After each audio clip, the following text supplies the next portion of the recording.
apa bedanya teori dalam penelitian kuantitatif dan kualitatif? Nah, ini dia, ya.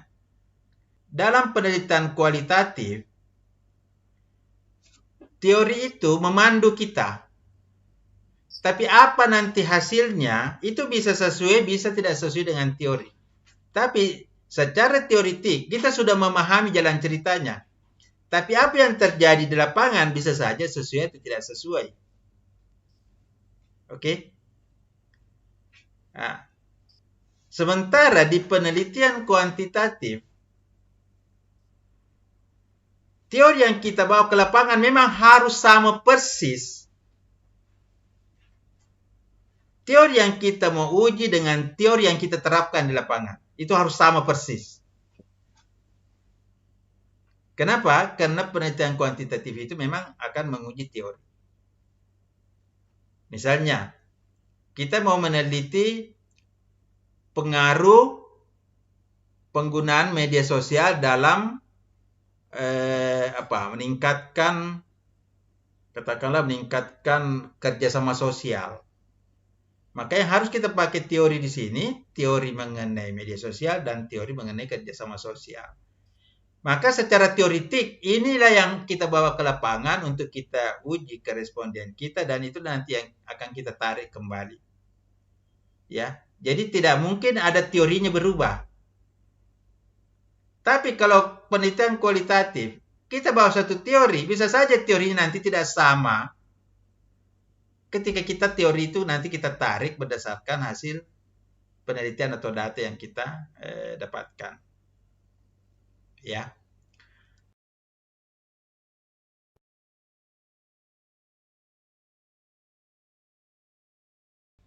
Bismillahirrahmanirrahim.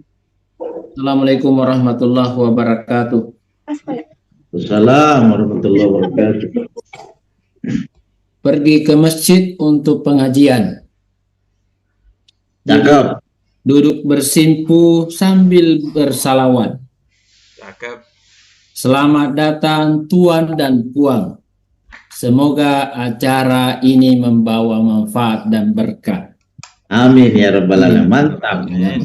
Baik, alhamdulillah, puji syukur mari kita panjatkan kehadirat Allah Subhanahu wa taala.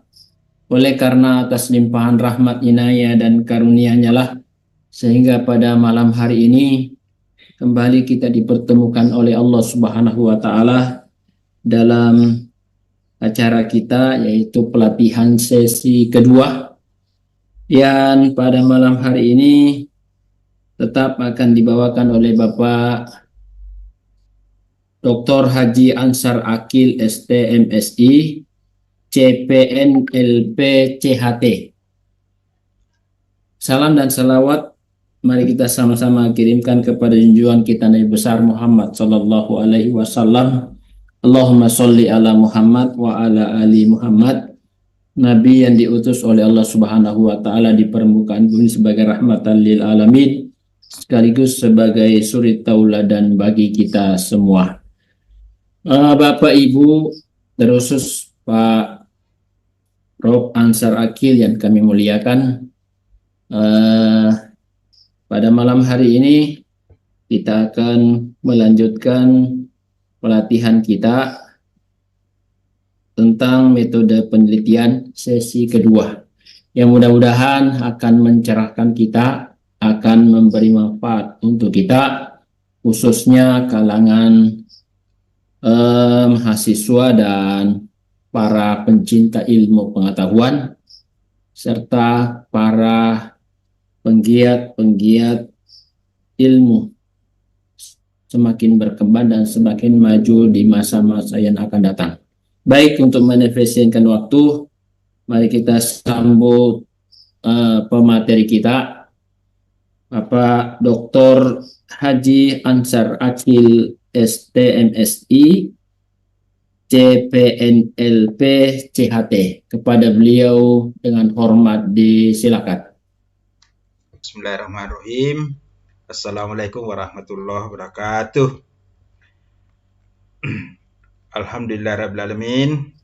Wassalatu wassalamu ala asrafil anbiya wal mursalin sayyidina Muhammad wa ala alihi washabihi ajmain. Bapak Ibu yang insya Allah rahmati Allah, ini kesempatan yang bagus ya untuk kita sama-sama belajar, berkontemplasi ya. Tadi Pak Yusuf itu membuka dengan pantun ya, ini juga saya mau balas dengan pantun ya. Di tengah hutan ilmu kita bertualang. Cakep. Pelatihan penelitian, pengetahuan berkembang. Riset dan data, kunci masa depan. Membuka Cakep. wawasan, mencipta harapan. Ya. Oke. Bapak Ibu, mungkin ada juga yang berpikir ya, kita ikut pelatihan penelitian ini sesuatu yang sangat teknis ya. Sesuatu yang sangat formal. Biasanya kalau kita bicara penelitian, kita memahami atau menyadari ini sesuatu yang formal ya, yang teknis ya, terutama bagi yang mahasiswa baik S1, S2, S3 atau yang punya proyek ya mau selesai itu harus melakukan penelitian. Karena itu banyak yang mungkin memandang penelitian ini tidak terlalu penting ya, atau mungkin kurang menarik gitu ya. Saya juga kalau di kelas menyampaikan mata kuliah metodologi penelitian, saya juga mulai dengan pengantar ini ya. Bapak Ibu, penelitian itu adalah bagian dari kehidupan. Bahkan penelitian, proses-proses penelitian itu sesungguhnya selalu kita lakukan dalam kehidupan kita. Ya. Sejak kita kecil sampai kita saat ini, terus-menerus prosedur penelitian sebenarnya tidak terlepas dari kehidupan kita. Ya, mungkin untuk sesuatu yang penting itu betul-betul kita harus lebih teliti ya. Tapi untuk sesuatu yang sebenarnya sederhana dan mudah, kita juga tidak semudah itu ya untuk menjalani kehidupan ini ya. Jadi saya mau mencoba dulu mengantarkan apa manfaatnya ini kita belajar penelitian. Calon mahasiswa yang mau mendaftar di perguruan tinggi tidak mendaftar langsung begitu saja. Dia pasti lebih dulu melakukan penelitian. Mencari nama universitasnya, mencari jurusan-jurusannya, melihat, menelusur kelebihannya, lowongan kerjanya, nanti peluang-peluangnya, baru kemudian menentukan jurusan ya. Mau beli rumah juga begitu ya. Mau memilih pekerjaan juga begitu. Pasti kita meriset dulu. Oke. Bahkan untuk yang sederhana juga. Mau beli baju, tidak ada kita beli baju langsung beli baju. Pasti lihat dulu, lihat mereknya, lihat warnanya, lihat harganya ya. Paling banyak itu yang pertama dilihat harganya dulu ya. Ini proses penelitian. Jadi ketika kita melihat mereknya, ketika kita melihat warnanya, ketika kita melihat harganya, melihat jenis kainnya, itu proses kita mencari data. Ya. Kita mencari data. Kemudian nanti kita menganalisis, wah kayaknya ini bajunya ini cocok, ya. Tidak yakin, pergi ke depan cermin melihat. Ya, itu observasi, melihat. Ya.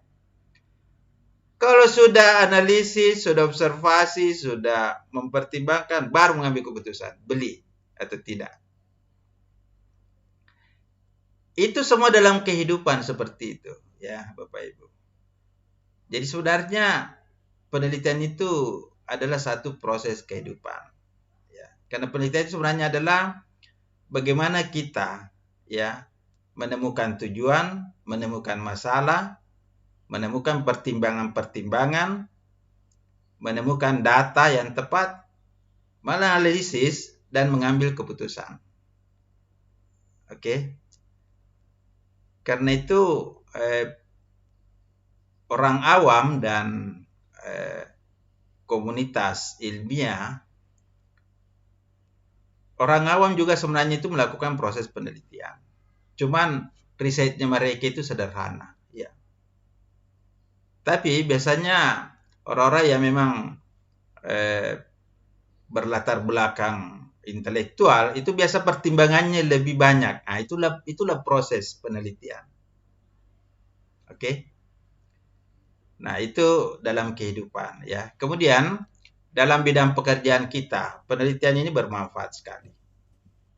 Ya. Banyak sebenarnya masalah yang kita hadapi itu bisa kita atasi. Cuman kita tidak melakukan cukup riset, analisis, dan mengambil keputusan. Ya, banyak hal dalam hidup kita, dalam pekerjaan kita. Kenapa banyak orang tidak maju-maju itu? Katakanlah kehidupannya, pekerjaannya, karena kurang menganalisis, ya, sehingga mengambil keputusan yang tepat untuk mengubah masalah dan mendapatkan peluang-peluang baru. Oke, Bapak Ibu, ini melanjutkan materi kita 2 pekan lalu, ya. Ada yang sudah bikin itu yang 1 halaman. Saya Prof. Season 1 kemarin kita bikin rencana judul, fokus, permasalahan. Ada Pak. Ada ya? Ini Siapa Pak kasih kesempatan dulu ya? Muhammad Safar. Oke, silakan. Silakan. Ya, mohon izin Prof. Silakan. Ya, Bismillahirrahmanirrahim. Assalamualaikum warahmatullahi wabarakatuh. Assalamualaikum warahmatullahi wabarakatuh. Yang saya hormati Bapak Ustadz Ansar Akil beserta Pak Muhammad Yusuf dan teman-teman yang lain yang hadir pada kegiatan pada hari ini. Saya mohon izin ringkasan penelitian yang saya sudah buat. Yang pertama itu terkait dengan judul yang kami angkat adalah internalisasi nilai karakter pada mahasiswa UMI Makassar melalui program pencerahan kolbu. Fokus penelitiannya yaitu terkait dengan proses internalisasi karakter pada mahasiswa UMI Makassar yang mengikuti program pencerahan kolbu di pesantren mahasiswa Darul Muflisin pada Lampe. Rumusan masalahnya ada 3. Yang pertama, bagaimana proses internalisasi nilai karakter pada mahasiswa UMI Makassar melalui program pencerahan kolbu. Yang kedua, apa faktor pendukung dan penghambat proses internalisasi nilai karakter pada mahasiswa UMI Makassar melalui program pencerahan kolbu. Dan yang ketiga, bagaimana dampak program pencerahan kolbu terhadap perubahan karakter mahasiswa UMI Makassar. Oke. Teori yang kami pakai ini yang ada 2, yaitu teori penanaman nilai dari Al-Ghazali, yaitu mujahadah riyadhah, zikir, dan maqamat ahwal. Kemudian teori penanaman nilai dari Thomas Liqona, yaitu moral knowing, moral feeling, dan moral action. Kemudian jenis penelitian kami adalah penelitian kualitatif dengan jenis penelitian lapangan, dan pendekatannya pendekatan fenomenologi. Kira-kira seperti itu Prof, singkatnya. Oke, ke atas dulu Pak, bisa ke atas ke judul dulu. Oke. Yang penting pertama ya, kalau kita ingin melihat ini ringkasan penelitian, yang saya mau lihat dulu ini konsistensi ya, konsistensi kita di dalam membangun struktur ya, konsistensi kita dalam membangun struktur. Nah itu nanti ada materinya, tapi saya mau lihat dulu ini teman-teman yang sudah dibuat ya. Jadi itu harus seperti satu garis lurus ya. Judul internalisasi nilai karakter ya, internalisasi nilai karakter. Nah, judul itu isinya sebenarnya ada 3 ya. Ada fokus, ada bidang, ada lokus, ya. Ada fokus, ada bidang, ada lokus. Fokus itu adalah sasaran atau pokok kajian kita, ya. Fokusnya di sini adalah internalisasi nilai karakter. Itu fokusnya, ya. Kemudian bidang, bidang ini bisa ruang lingkup di mana karakter itu ingin ditanamkan, ya. Nah, kalau bidangnya ini program, maka program itu harus dimajukan, ya, dan lokusnya nanti itu menjadi mahasiswa UMI. Jadi mungkin internalisasi nilai karakter melalui program pencerahan kalbu pada mahasiswa UMI Makassar. Itu. Jadi itu sudah lurus. Ada fokus, ada bidang, ada lokus, ya.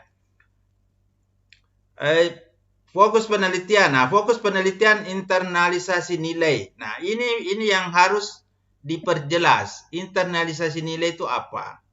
Ya. Internalisasi nilai karakter. Misalnya internalisasi nilai itu adalah pemetaan nilai, kemudian proses penyesuaian, proses apa segala macam, ya, yang dimaksud. Jadi itu didefinisikan. Nggak usah kasih masuk di situ pada mahasiswa UMI program pencerahan kalbu, nggak usah. Kenapa? Fokus penelitian itu yang kita mau pertajam, ya. Nah, rumusan masalah. Oke, ini saya lihat rumusan masalahnya udah selaras, ya, karena judulnya internalisasi, fokusnya internalisasi, rumusan masalah harus internalisasi juga, ya. Bagaimana proses internalisasi karakter, faktor pendukung dan penghambat, faktor dampak, ya. Nah, cuma nanti di dalam penelitian itu, apalagi kalau kita pakai pendekatan komunikasi, itu nanti kita bedakan, ada penelitian sumber, ada penelitian isi, ada penelitian halayak, ada penelitian pesan, ya, dan sebagainya. Itu. Nah, kalau misalnya ini proses internalisasi, berarti ini bagian dari pembentukan itu di dalam diri mahasiswa, ya. Kalau faktor pendukung dan penghambat itu mungkin eksternal dan internal. Nah, kalau dampak itu nanti hasilnya, ya. Kemudian teori menggunakan teori penanaman nilai dari Al-Ghazali, ya. Begini, ya, sedikit aja, ya, sebelum nanti kita bahas, ya, lebih banyak. Jadi teori ini memang kita sudah meneropong fokus masalah yang kita mau kaji berdasarkan teori ini, ya. Jadi memang kita melihat teori ini sebagai alat bantu untuk melihat masalah itu. Mujahadah, riadah, zikir, maqamat, ahwal. Itu nanti bagaimana dioperasionalkan dalam penelitian ini, ya. Nah, itu cara kita melihat. Kemudian teori penanaman nilai dari Thomas Lidkone, yaitu moral knowing, moral feeling, dan moral action. Nah, teori ini harus bisa dioperasionalkan nanti dalam penelitian, ya. Yang penting teori ini nanti bisa dipakai untuk melihat permasalahannya. Jangan sampai teorinya terlalu abstrak sehingga peneliti nanti sulit meneropong masalah itu berdasarkan kajian teoritiknya, ya. Jadi penelitian kualitatif. Tapi saya mau katakan bahwa strukturnya ini secara umum sudah oke, sudah bagus. Kenapa? Karena dia ada konsistensi, ya. Itu sebenarnya yang saya mau lihat. Apakah kita di dalam menyusun rencana itu ada keselarasan, kesesuaian, ya. Terutama judul, fokus, masalah, teori, dan jenis penelitian. Nah, nanti bagaimana kita menyatukan dan bagaimana kita membahas itu nanti lain lagi ceritanya. Yang penting untuk langkah awal ini kita sudah membuat satu rencana sebagai satu garis lurus. Kemudian yang penting juga penelitian kita harus masuk dalam objek forma atau bidang studi yang betul-betul kita tekuni. Harus masuk dalam wilayah itu. Ya. Nah, jadi ketika kita melakukan penelitian, usahakan penelitian kita masuk memang dalam bidang keahlian kita atau dalam bidang studi yang kita geluti. Ya. Saya kira itu dulu ya. Mungkin masih ada satu teman, kalau ada yang mau tampilkan lembar prakteknya, silakan. Ya, terima kasih ya Pak Akmal. Terima kasih Prof. Masih ada? Ada Atau teman yang mau yang lain? penelitian? Ada? Banyak teman di sini juga S3, mungkin ada S2 juga yang mau penelitian.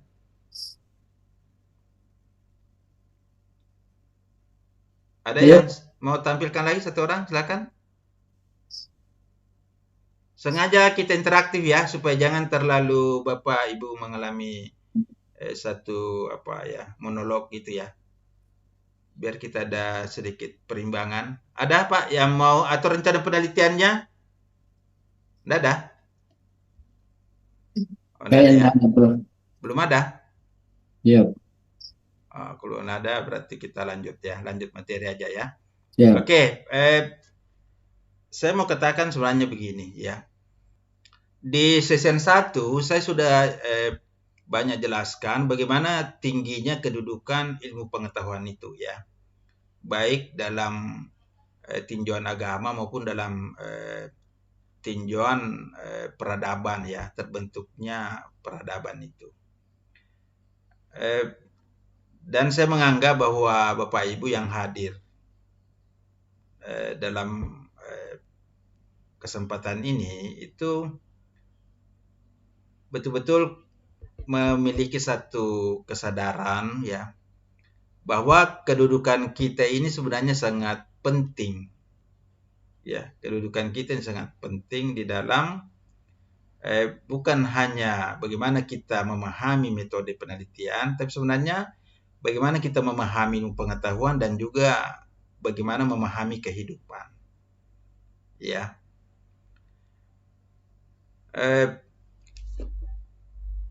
Kita sudah jelaskan kemarin bahwa sebenarnya kehidupan ini ya, kehidupan ini itu didorong oleh ilmu pengetahuan.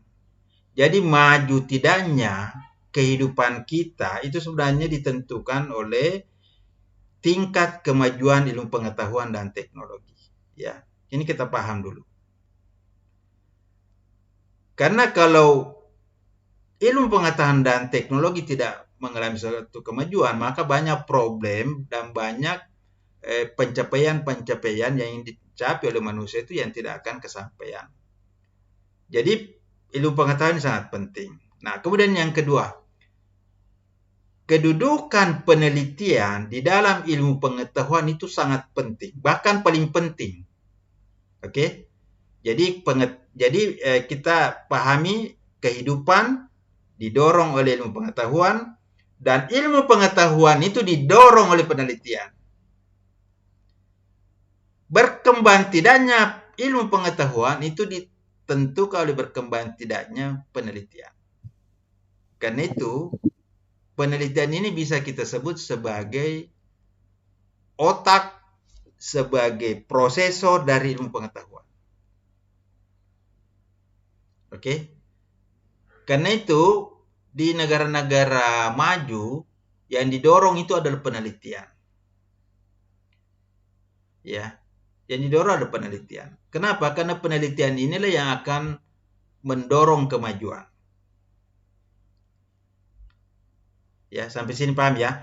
Kemudian Bapak Ibu, setiap hasil penelitian itu akan memperkaya, ya, akan memperkaya ilmu pengetahuan. Setiap hasil penelitian akan memperkaya teori-teori yang menyusun ilmu pengetahuan. Nah, siapa yang paling berperan di dalam penelitian? Itu tidak lain adalah para ilmuwan, para peneliti. Kita inilah semua. Jadi, saya ingin mengatakan, kitalah ini yang menentukan sebenarnya kemajuan kehidupan. Karena dengan peran kita sebagai seorang peneliti, sebagai seorang ilmuwan, yang melakukan penelitian-penelitian akan mendorong majunya ilmu pengetahuan, dan ilmu pengetahuan akan mendorong majunya kehidupan. Oke, Pak? Jadi kita tidak pernah mengalami satu kesia-siaan kalau kita menggeluti ilmu pengetahuan. Apalagi penelitian, ya. Penelitian jangan selalu dipahami sesuatu yang sangat serius, ya. Untuk menulis, kita juga itu sebenarnya melakukan penelitian. Saya juga menulis misalnya artikel ilmiah populer, menulis artikel ilmiah populer di surat kabar. Itu juga ada risetnya juga. Cuma risetnya itu sederhana. Ya. Kita mau mengajar, pasti ada risetnya. Oke? Kita mau kerja, pasti ada risetnya. Kita mau mengerjakan tugas, pasti ada risetnya. Mengumpulkan bahan, menyusun bahan. Karena itu, kalau kita menjadi bagian dari masyarakat ilmiah, maka otomatis prinsip-prinsip metode ilmiah, sifat-sifat metode ilmiah atau penelitian ilmiah itu harus kita miliki. Nah, ini minimal ada 5, ya. Pertama, sistematis. Jadi kita terbiasa melakukan pekerjaan secara sistematis. Beda, Pak. Kalau kita memang orang ilmiah dengan tidak, pasti cara kita itu cenderung sistematis. Yang mana awalnya, mana tengahnya, mana akhirnya itu cenderung seperti itu. Ya. Nah, itu juga nanti kita lakukan dalam penelitian. Yang kedua, rasional. Ya. Kita bisa menilai sesuatu, mempertimbangkan dengan mode berpikir rasional itu, tata cara berpikir ilmiah itu. Ini masuk akal tidak, ya. Kemudian empiris, ya. Empiris artinya kita melakukan sesuatu sesuai dengan pelaksanaan, ya, aktivitas itu di lapangan. Jadi harus teruji, ya.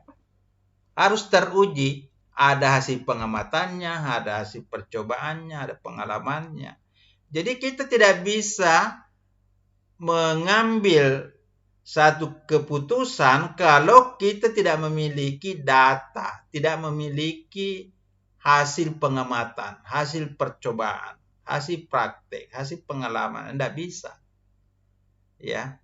Karena saya juga melihat banyak sekali orang gampang mengambil keputusan, gampang mengambil satu keyakinan yang tidak didahului dengan satu proses empiris ini, ya. Itu banyak sekali kita mengambil keputusan yang tidak berdasarkan data, ya. Kemudian objektif, ya. Objektif sesuai adanya, sesuai faktanya, ya. Kemudian verifikasi, kita periksa dulu kebenarannya. Jadi Bapak Ibu, sebenarnya ciri penelitian ilmiah ini itu nanti menjadi ciri dari ilmuwan yang melakukan penelitian. Jadi tidak bisa kita masuk menjadi seorang intelektual kalau sifat-sifat ilmu pengetahuan itu tidak kita miliki. Ya. Seperti sistematis, rasional, empiris, objektif, verifikasi. Nah, ini harus menjadi bagian dari diri kita, ya. Begitu pula nanti kalau kita penelitian. Nah, Bapak Ibu, kita melakukan penelitian ini sebenarnya mungkin karena kita ini latar belakang perguruan tinggi, ya, maka pada umumnya kita melakukan penelitian itu di kampus karena itu bagian dari proses tridharma, ya, atau proses penyelesaian studi. Ketika kita memahami penelitian ini, itu kita harus tempatkan, ya, di mana kedudukan penelitian itu dilakukan. Tentu beda. Kalau seorang mahasiswa S1 melakukan penelitian, dibanding seorang dosen melakukan penelitian. Seorang S1 dengan S2 dan S3 beda lagi tentu saja.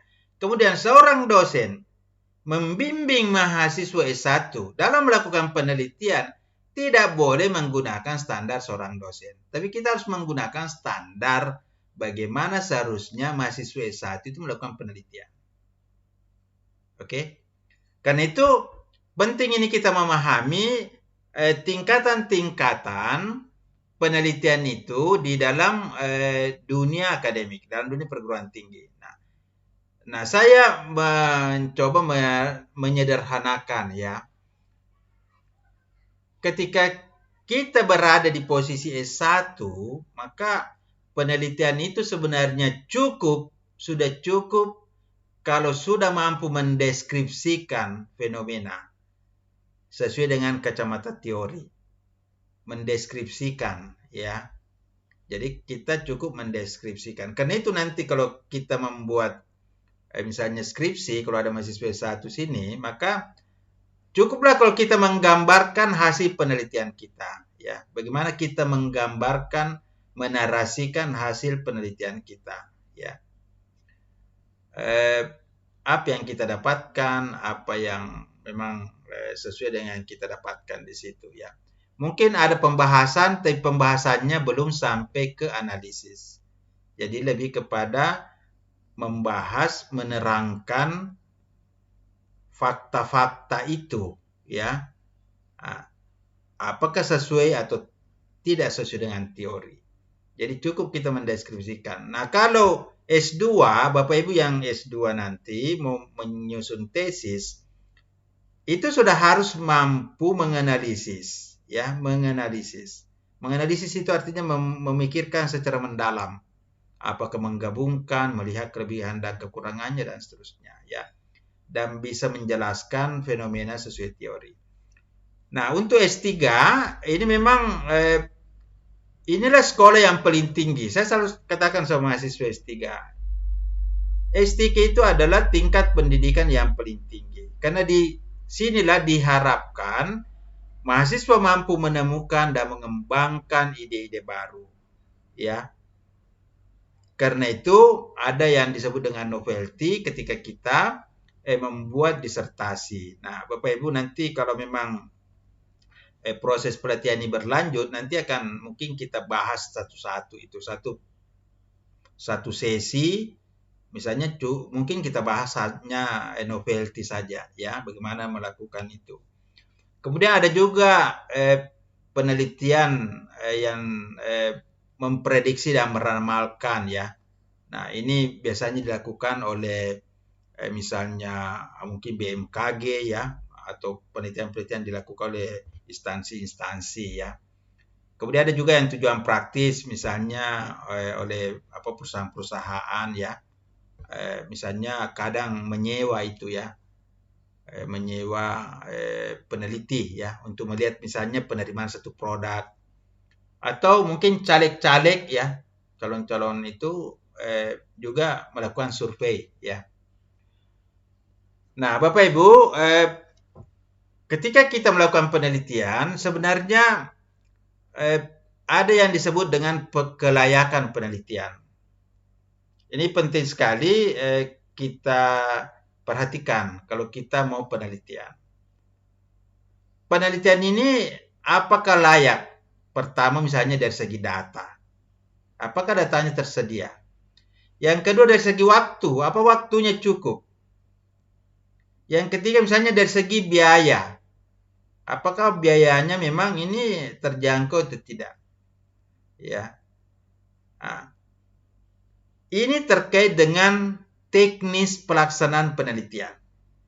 Jadi jenis pelaksanaan atau teknis pelaksanaan penelitian ini penting sekali diperhatikan. Ya, ada penelitian perpustakaan betul-betul hanya kita menelusur, ya, tapi tidak semudah itu juga kita melakukan penelusuran, ya, itu ada persyaratan-persyaratannya. Kemudian ada penelitian lapangan, ya, yang juga disebut sebagai field research. Ini penelitian lapangan banyak jenisnya ini, ya. Termasuk penelitian fenomenologi, termasuk juga penelitian-penelitian kuantitatif. Itu bisa kita kategorikan di sini. Penelitian survei, ya, mengambil sampel, itu saya kategorikan penelitian lapangan. Kenapa? Karena datanya itu diambil dari responden-responden yang ada di lapangan, ya, di mana kita melakukan penelitian. dan penelitian laboratorium, ya, laboratorium riset. Nah, ini menggunakan instrumen-instrumen teknis, ya, teknik yang memang biasanya dilakukan oleh peneliti-peneliti eksakta. Tapi tidak tertutup kemungkinan juga peneliti-peneliti ilmu sosial juga melakukan, ya. Nah, Bapak Ibu, nah ini yang penting, ya. Terus terang banyak sebenarnya juga teman-teman itu mengalami kesulitan, ya, mengalami kesulitan di dalam mendapatkan ide-ide, ya, ide-ide dan fokus-fokus atau ide-ide penelitian itu, ya. Ini bisa kita gunakan ada 5 cara sebenarnya. Kalau Bapak Ibu ingin mendapatkan ide penelitian, ya. Yang pertama, pengalaman di tempat kerja atau di masyarakat, ya. Misalnya Pak Yusuf ini seorang personel di Telantas, maka banyak pengalaman di situ yang bisa dijadikan bahan penelitian untuk penyelesaian studi, ya, pengalaman di tempat kerja. Ada memang kita menganjurkan sebenarnya kita melakukan penelitian secara teoritik itu kita kuasai dan secara prosedural dan secara praktis itu juga bisa kita kuasai. Artinya kalau kita penelitian di tempat kerja atau di masyarakat, di mana memang kita mengenal, punya pengalaman di situ, itu lebih mudah kita nanti mengambil data. Ingat tadi itu ada kelayakan, ya. Jadi di sini kita bisa mendapatkan ide penelitian itu dari pengalaman, ya. Ada dulu juga mahasiswa saya di S1, dia kerja di bank, dia kerja di salah satu bank. Kemudian yang diambil itu mengenai public relation atau pemasaran bank itu di tempatnya dia bekerja. Nah, itu bisa dilakukan, ya. Yang penting kita membedakan kapan Bapak sebagai seorang peneliti, kapan Bapak sebagai seorang pegawai, sebagai seorang personel di tempat itu. Nah, ini yang sering confuse ini peneliti, ya. Ini yang sering confuse, sering bingung. Misalnya, kita meneliti di tempat kerja kita, terus kita mendapatkan sesuatu, ya. Sebagai seorang peneliti, kita tidak bisa menyembunyikan hasil penelitian kita. Tapi sebagai kita pegawai, bagian dari organisasi itu, ya tentu wajib kita melindungi, ya, info-info yang sebenarnya tidak boleh keluar. Nah, inilah sering confuse kalau kita melakukan penelitian di tempat kerja kita, ya. Jadi ini ide pertama, Bapak Ibu identifikasi, lihat pengalaman tempat kerja, pengalaman di masyarakat, ya. Mungkin misalnya di masyarakat itu ada juga kita lihat misalnya masalah banyak terjadi hoax atau banyak terjadi pengangguran, ya. Yang kita lihat, ya, alumni misalnya satu perguruan tinggi ada yang cepat kerja, ada tidak. Ini bisa kita lihat, ya, dari pengalaman dari teman kita, ya. Yang kedua, dari fenomena yang berkembang, ya, fenomena yang berkembang yang diberitakan. Kita baca berita, ada lagi kasus, ada lagi ini di televisi diberitakan. Nah, itu juga menarik, ya. Misalnya kasus yang viral sekarang, ya, masalah pengangguran, itu bisa juga masalah-masalah sosial banyak, ya. Nah, yang ketiga, kita juga bisa mengambil ide itu dari teori-teori, ya, dari teori-teori yang kita baca. Jadi kita masuk perpustakaan, ada teori yang menarik, kalau ada, ini menarik ini untuk kita teliti. Nah, teori itulah nanti yang kita carikan di mana tempatnya kita melakukan penelitian. Jadi teori itu sebagai langkah awal untuk mencari lokus penelitian, ya. Itu boleh begitu. Boleh kita balik-balik, ya. Kita berangkat dari permasalahannya, dari fenomenanya, baru kita cari teorinya. Boleh juga kita berangkat dari teorinya, baru kita cari nanti tempat di mana kira-kira teori itu nanti bisa kita teliti. Ya, boleh kita begitu, ya. Yang penting mana mudah untuk kita lakukan dan kita temukan. Ada juga penelitian itu berdasarkan pesanan instansi, ya, atau lembaga, misalnya ada lomba atau ada proyek-proyek penelitian, ya. Nah, itu. Dan yang kelima ini kita di UIN, ya. Di UIN itu ada namanya integrasi keilmuan. Ya, di UIN itu ada integrasi keilmuan, sehingga ayat-ayat dan hadis itu bisa dijadikan landasan untuk melakukan penelitian. Misalnya dalam hadis itu ada ada misalnya hadis mengenai lalat itu, ya. Lalat itu kalau misalnya lalat ada masuk di tempat minum kita, ya. Itu lalatnya sekali dicelup masuk, ya. Karena di sayap kirinya itu ada penyakit, tapi di sayap kanannya itu ada obat. Nah, itu bisa diteliti itu, kandungan bakteri di sebelah kiri dan sebelah kanan sayap itu bisa. Itu ide penelitian untuk integrasi keilmuan, ya. Kalau kita di UIN. Bapak Ibu, saya kira ini dulu kita bagi 2 sesi supaya tidak terlalu monolog ini, ya. Ini lebih kepada fondasinya. Nanti lebih teknisnya itu nanti kita akan bahas di sini, ya. Bahas di bagian bawah ini. Ini sudah lebih teknis. Tapi saya sangat senang kalau Bapak Ibu sudah punya rencana atau konsep yang bisa kita ajukan, ya.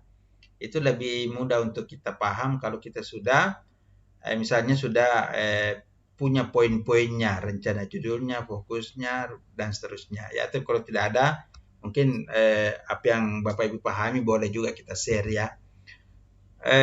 Saya kira itu pengantar dulu, ya, Pak Yusuf, bagaimana meletakkan penelitian itu dalam struktur ilmu, kemudian sifat-sifat ilmu pengetahuan itu termasuk bagaimana kita menemukan ide-ide dan keperluan penelitian itu, ya.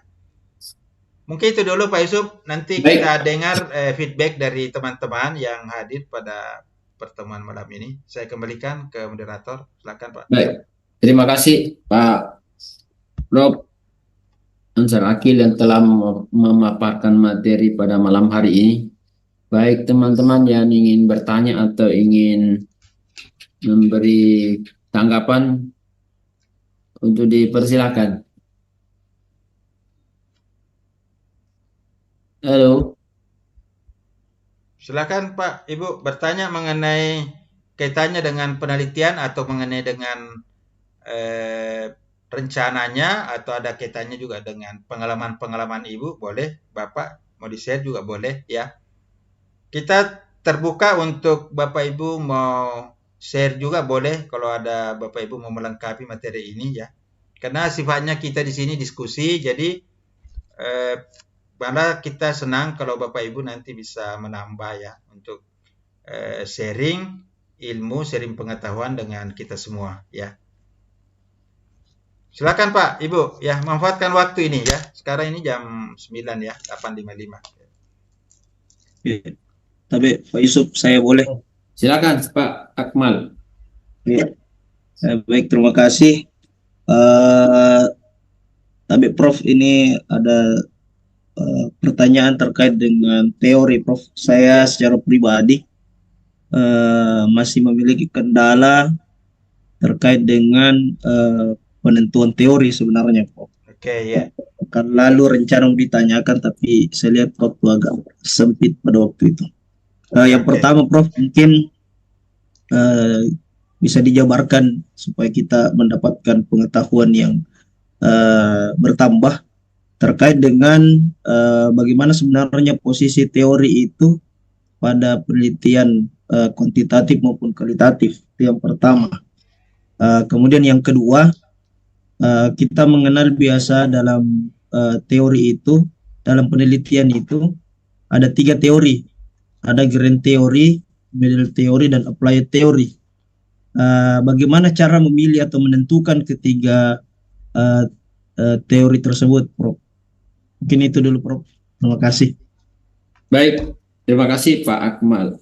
Safan, mohon izin Pak Prof, mungkin langsung dijawab saja. Oke, baik ya. Pertama, apa kedudukan teori itu dalam penelitian ya? Begini ya. Pertama, teori itu ya, teori itu adalah satu penjelasan ya, satu penjelasan mengenai arah, mengenai makna, mengenai hasil dari sebuah penelitian yang akan kita lakukan. Saya biasa mengumpamakan teori itu seperti seperti naskah ya. Seperti naskah dari sebuah jalan cerita, di sebuah drama. Jadi sebenarnya kalau kita sudah paham teori, sebenarnya jalan ceritanya dan hasil penelitian itu sebenarnya kita sudah ketahui. Oke? Karena itu, kalau kita mau melakukan penelitian, yang pertama kita harus ketahui dulu teorinya.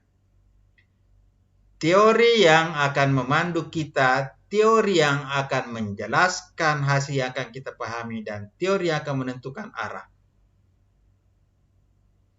Ini 3 penting, ya. Kalau kita sudah paham teori, maka penelitian itu akan lebih mudah kita lakukan. Contoh, Bapak mau ke Maros. Kalau dari Makassar mau ke Maros, Bapak tidak tahu jalan yang harus kita lewati secara teoritik, maka kemungkinannya kita tidak akan sampai di Maros. Jadi kita harus sudah tahu bahwa petanya kalau kita lewat sini itu ada nanti di sini kita lewat jembatan, ada nanti lewat pertigaan begini. Karena kapan kita salah arah, nanti larinya bukan lari ke Maros. Jadi pertama, teori itu semacam panduan bagi kita untuk memahami jalan ceritanya, memahami arah dan tujuan penelitian. Oke? Jadi sebenarnya seorang peneliti sesungguhnya itu sudah mengetahui hasil penelitiannya, sudah mengetahui prosedur dan arah dan proses penelitiannya, dan bahkan sudah mengetahui hasilnya secara teoritik. Pekan lalu, kemarin di session 1 saya katakan, kita sudah bisa membuat analisis dan pembahasan sebelum data itu terkumpul. Ya, mungkin ini aneh. Kita sudah melakukan analisis pembahasan sebelum data terkumpul. Itu yang kita lakukan, analisis secara teoritik. Itu sudah bisa kita lakukan. Ya.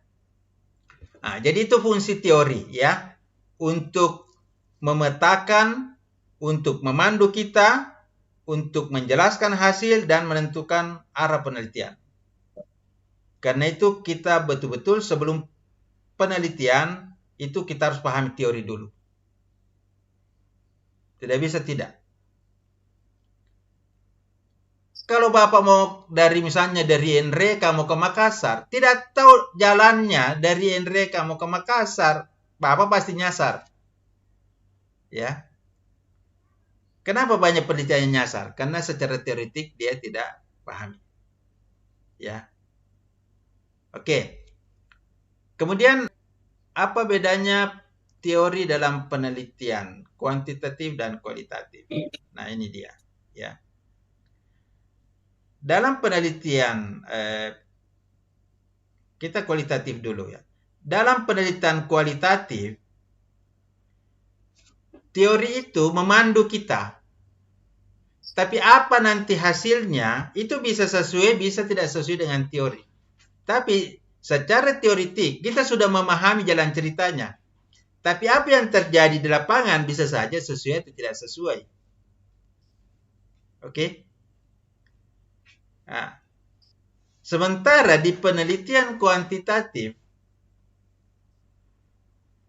teori yang kita bawa ke lapangan memang harus sama persis. Teori yang kita mau uji dengan teori yang kita terapkan di lapangan. Itu harus sama persis. Kenapa? Karena penelitian kuantitatif itu memang akan menguji teori. Misalnya, kita mau meneliti pengaruh penggunaan media sosial dalam meningkatkan kerjasama sosial. Maka yang harus kita pakai teori di sini, teori mengenai media sosial dan teori mengenai kerjasama sosial. Maka secara teoritik inilah yang kita bawa ke lapangan untuk kita uji ke responden kita, dan itu nanti yang akan kita tarik kembali. Ya, jadi tidak mungkin ada teorinya berubah. Tapi kalau penelitian kualitatif, kita bawa satu teori, bisa saja teorinya nanti tidak sama. Ketika kita teori itu nanti kita tarik berdasarkan hasil penelitian atau data yang kita dapatkan. Ya, karena itu ya, kalau kita penelitian, teori ini merupakan landasan, merupakan proses, merupakan alat analisis sekaligus juga merupakan tujuan. Nah, di penelitian kualitatif ada namanya grand theory, ya, grand theory. Grand theory itu teori umum. Teori umum itu ada yang saya sebut tadi bidang, ya, ada yang saya sebut bidang. Misalnya begini,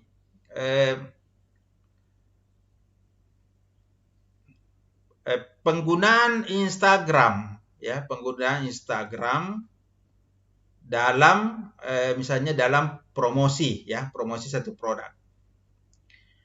Instagram ini kita harus paham, Instagram ini bagian dari media sosial. Oke. Media sosial ini bagian dari new media. Karena itu grand teorinya kita harus pakai teori new media. Ya. Kemudian teori operasionalnya itu kita menggunakan media sosial. Ya. Kemudian indikator-indikatornya nanti itu menggunakan Instagram. Nah, sering banyak yang salah. Misalnya, penelitian Instagram. Saya lihat mahasiswa banyak yang S1 ya. Penelitian Instagram. Kemudian dia pakai teori media massa. Ini salah. Kenapa? Karena teori grand teorinya tidak sesuai dengan teori operasional yang dia mau pakai. Jadi, grand teori itu semacam, saya biasa umpamakan itu kue ya. Kue itu, kalau kita bawa kue, ada bakinya, itu grand teori. Kemudian ada piringnya, ya, itu teori operasionalnya. Kemudian ada kuenya sendiri. Kuenya itu yang disebut dengan variabel atau indikator. Jadi jangan sampai bakinya lain, piringnya lain, kuenya lain. Itu tidak boleh begitu. Nah, jadi kita memang harus memastikan kue itu diletakkan di piringnya dan piring itu kita letakkan di baki yang tepat untuk kita sajikan. Nah, ini selain salah. Misalnya gini. Misalnya dibilang analisis resepsi halayak. Analisis resepsi halayak. Analisis resepsi halayak penonton dakwah online. Analisis resepsi halayak. Resepsi halayak ini adalah teori halayak. Tapi banyak mahasiswa mungkin menggunakan teori, bukan teori halayak yang dia gunakan.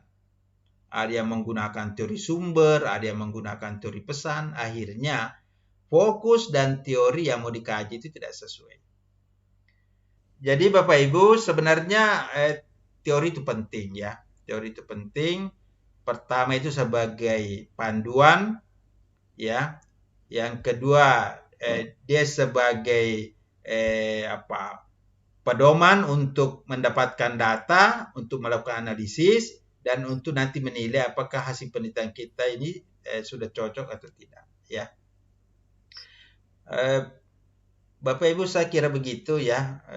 Mungkin paling bagus kalau ada peragaannya dan ada juga contoh-contohnya ya yang bisa kita sampaikan. Tapi ini pertanyaannya sudah lebih maju daripada slide yang saya persiapkan. Jadi mungkin saya jelaskan itu, mudah-mudahan Bapak Ibu bisa nangkap ya sedikit dari. Nah, nanti kalau Bapak Ibu memang mau tahu fungsi teori, bagaimana cara memetakan teori, itu ada di video ya, ada di video-video saya yang di AA channel itu ya. Dan banyak materinya itu mengenai bagaimana penggunaan teori dalam penelitian ya. Mungkin begitu Pak ya. Mungkin juga kalau ada pertanyaan lebih teknis ya, mungkin saya bisa jawab ya. Kalau pertanyaannya agak lebih umum, mungkin juga itu lebih jawaban saya juga akan lebih luas ya. Mungkin kalau Bapak Ibu bisa bertanya, kalau saya fokus begini, saya pakai teori ini apa sudah cocok atau tidak? Mungkin itu lebih mudah Bapak Ibu pahami ya. Kalau Pak saya mau menelitian ini kira-kira teori apa yang cocok? Mungkin itu dengan cara begitu Bapak Ibu lebih cepat nangkapnya. Ya. Saya kira begitu Pak Akmal ya. Iya. Berteori yang saya, kalau tadi ada tawaran Prof, terkait dengan yang saya tampilkan tadi, bagaimana dengan teori yang saya masukkan Prof? Apakah sudah terkoneksi dengan penelitian? Begini ya, sebenarnya begini ya, tadi yang mau dibahas itu internalisasi. Yeah. Nah, secara teoritik pengertian internalisasi, ruang lingkup internalisasi, proses internalisasi itu secara teoritik apa? Itu yang Bapak dulu paham. Yeah. Apakah teori yang dipakai sudah cukup untuk itu? Apa yang masuk internalisasi? Faktor-faktor apa saja yang diinternalisasi? Proses internalisasi? Ya. Apakah itu sudah cukup menjelaskan? Karena jangan sampai teori yang kita pakai bukan itu yang diterapkan di lapangan. Misalnya, metode zikirnya Imam Al-Ghazali, itu ada yang dipakai, itu harian. Nah, apakah metode zikir Imam Al-Ghazali itu dipakai zikir hariannya di sana atau tidak? Nah, kalau itu tidak dilakukan, maka teorinya Al-Ghazali tidak bisa dipakai. Kenapa? Karena metode zikirnya Imam Al-Ghazali beda dengan metode zikir yang dipakai di sana. Ya. Kecuali memang kita sudah memahami bahwa teori yang saya mau pakai itu nanti memang diterapkan di sana. Nah, ini juga sering mahasiswa juga bingung ya. Contoh ya, saya biasa katakan begini. Misalnya kita pakai misalnya ini sapi ya. Sapi. Nah, sapi ini banyak ya, ada kepalanya, ada perutnya, ada susunya, ada kandungan dagingnya ya. Tentu kalau saya mau meneliti kandungan susu, maka yang harus saya pakai teori susu sapi. Tidak boleh teori susu lain, susu kucing, susu apa, tidak boleh. Kenapa? Karena yang saya mau teliti itu memang sapi. Ya. Nah, sering ini kita begini, mau meneliti sapi, yang dipakai teori susu sapi. Padahal di lapangan yang dia teliti kepala sapi, ya tidak cocok. Ya. Karena itu kita harus memastikan teori yang kita bawa ke lapangan memang itu yang dipakai di sana. Minimal ada kesesuaian, kesejajaran. Kalau jauh beda ya tidak bisa. Kita mau teliti kepalanya sapi, kita bawa teori kaki sapi ya tidak cocok. Nah, jadi pastikan bahwa teori yang Bapak pakai itu memang cocok dengan kondisi yang mau diteliti. Jangan sampai teorinya Al-Ghazali itu misalnya pakai puasa, ada puasa, di sana tidak ada puasa. Ya bagaimana cara diteliti teori itu? Ya. Kecuali kalau nanti kita menggunakan simulasi. Kita ambil sebagian di sana, suruh minta melakukan metode zikirnya Imam Al-Ghazali. Kasih puasa, kasih salat tahajud, baru kita uji, itu bisa. Jadi jangan sampai teori yang kita bawa itu tidak sesuai dengan yang kita mau lihat di sana. Nah, itu tidak bisa. Dan itu memang selalu sering terjadi begitu. Kalau kita juga membimbing, sering terjadi begitu. Ya. Itu banyak sekali itu. Bahkan ada yang sudah penelitian, teorinya diganti. Ya. Ada yang sudah ganti itu masih cari teori juga. Kenapa? Teorinya salah. Ya. Nah, itu intinya situ, Pak. Intinya situ. Pastikan kalau misalnya pakai teorinya tadi Imam Al-Ghazali adalah internalisasi, identifikasi itu prosesnya, komponen-komponennya, dan apakah itu memang yang diterapkan di objek, di subjek yang kita teliti. Jangan sampai kita bawa teori itu tadi, teori daging sapi yang kita mau teliti susunya sapi di sana, di lapangan. Oh, tidak cocok. Gampangnya begitu. Ya. Kemudian yang kedua, menggunakan dua teori itu lebih sulit daripada menggunakan satu teori. Jadi kalau kita menggunakan dua teori, itu nanti kita harus bisa memetakan fungsi-fungsi teori itu nanti di lapangan. Biasanya kalau kita pakai dua teori itu dua rumusan masalah. Rumusan satu pakai teori A, rumusan B pakai teori B. Tapi kalau misalnya satu kajian menggunakan dua teori, pasti itu lebih rumit. Ya. Lebih rumit. Tapi biasanya kalau S3 malah ini memang dianjurkan. Kenapa? Kalau kita mensinergikan banyak teori, itu lebih mudah mendapatkan novelty. Ya, kira-kira begitu Pak gambaran umumnya ya.